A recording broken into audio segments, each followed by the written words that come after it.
Tuhan adalah gembalaku, takkan kekurangan aku. Saudaraku terkasih, selamat pagi. Salam jumpa lagi dalam Sabda Siap Saji, Kamis 7 April, hari biasa pekan kelima Prapaskah. Marilah kita berdoa dalam nama Bapa, Putra dan Roh Kudus. Amin. Allah Bapa Maha Kuasa, manusia Kau anugerahi kasih-Mu untuk memenuhi muka bumi dan merawatnya. Semoga kami senantiasa menyadari kasih-Mu ini dan setia mengusahakan terciptanya dunia yang damai dan penuh sukacita. Dengan pengantaran Tuhan kami Yesus Kristus Putra-Mu yang hidup dan berkuasa bersama Dikau dalam persatuan Roh Kudus Allah sepanjang segala masa. Amin. Tuhan bersamamu dan bersama rohmu. Inilah Injil Yesus Kristus menurut Yohanes. Dimuliakanlah Tuhan. Yohanes bab 8 ayat 51 sampai dengan 59. Sekali peristiwa Yesus berkata kepada orang-orang Yahudi, "Aku berkata kepadamu, sungguh barang siapa menuruti firman-Ku, ia tidak akan mengalami maut sampai selama-lamanya."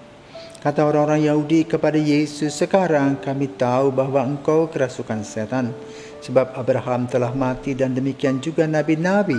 Namun Engkau berkata, barang siapa menuruti firman-Ku, ia tidak akan mengalami maut sampai selama-lamanya. Adakah Engkau lebih besar dari bapa kita Abraham yang telah mati? Nabi-nabi pun telah mati. Dengan siapakah Engkau samakan dirimu?" Jawab Yesus, "Jikalau aku memuliakan diriku sendiri, maka kemuliaanku itu sedikit pun tidak ada artinya. Bapakulah yang memuliakan aku. Tentang Dia kamu berkata, Dia adalah Allah kami, padahal kamu tidak mengenal Dia. Sebaliknya aku mengenal Dia. Dan jika aku berkata aku tidak mengenal Dia, maka aku adalah pendosa sama seperti kamu. Tetapi aku mengenal Dia dan aku menuruti firman-Nya. Abraham bapamu bersuka cita bahwa ia akan melihat hariku. Ia telah melihatnya dan ia bersuka cita." Maka kata orang-orang Yahudi itu kepada Yesus, "Umurmu belum sampai 50 tahun dan engkau telah melihat Abraham?" Kata Yesus kepada mereka, "Aku berkata kepadamu, sesungguhnya sebelum Abraham jadi, aku ada." Lalu mereka mengambil batu untuk melempari Dia. Tetapi Yesus menghilang dan meninggalkan bait Allah. Demikianlah sabda Tuhan. Terpujilah Kristus. Kalau kita bayangkan situasi dari Injil ini, heboh ya. Adu mulut, adu argumen. Orang Yahudi kalah, batulah yang menjadi pemenangnya, mau lempar-lempar. Nah, itulah sifat kita. Berdebat, kusir, tidak menggunakan rasio yang baik dan hati yang murni. Apa sih persoalannya? Persoalannya mereka itu, Yahudi itu jengkel sama Yesus. Ketika Yesus menyembuhkan pun mereka jengkel. Apalagi pada saat Yesus menyembuhkan pada hari Sabat. Itu sudah menjadi persoalan besar. Dan Yesus melawan arus. Orang makin mangkal dan jengkel. Kehadiran Yesus itu seperti duri dalam daging. Namun Yesus tetap hadir di sana.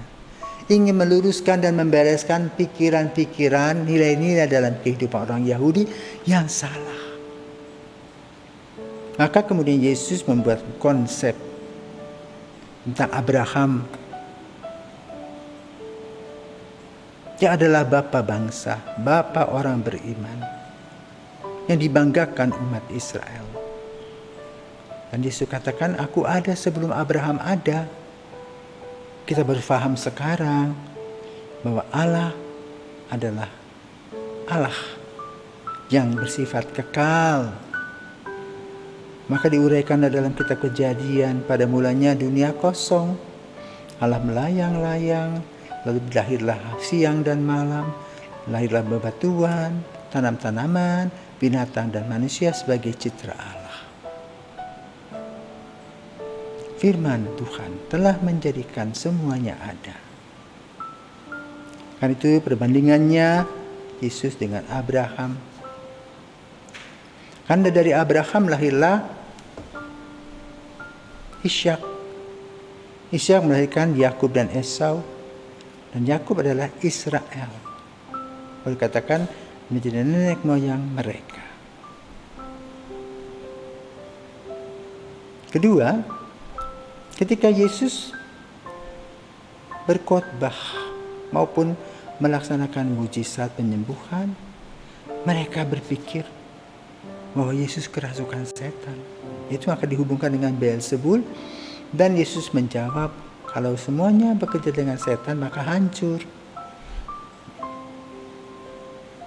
Maka lalu kemudian Yesus memberikan informasi kepada mereka dan juga kepada kita tentang relasinya dengan Bapa yang begitu kental dan dekat. Lalu mereka membayangkan, umur kamu berapa?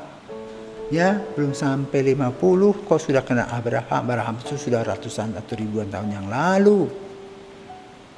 Itu pikiran kita sebagai manusia yang terikat dengan tempat dan waktu. Tetapi Yesus menceritakan tentang keabadian, kekuasaannya yang abadi, yang tanpa batas. Itulah Allah yang kita ikuti. Maka konsep Allah inilah yang diberitahukan kepada kita oleh dari Yesus untuk kita cerna dan kita renungkan. Maka itu kita bersyukur bahwa kita hidup pada zaman ini, di mana pada zaman ini kita sudah jadi mendengarkan tentang siapakah Yesus. Maka kita tidak ngomel-ngomel lagi seperti mereka. Yesus menyembuhkan dengan Beelzebul dan sebagainya, mengumpat-ngumpat. Maka mari saudaraku terkasih, kita datang kepada Yesus, duduk di sana, diam. Biarlah merasakan kehadirannya dan Dia memberkati kita.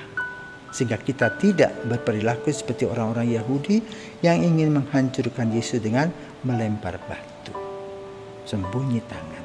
Semoga kita diberkati. Selamat pagi.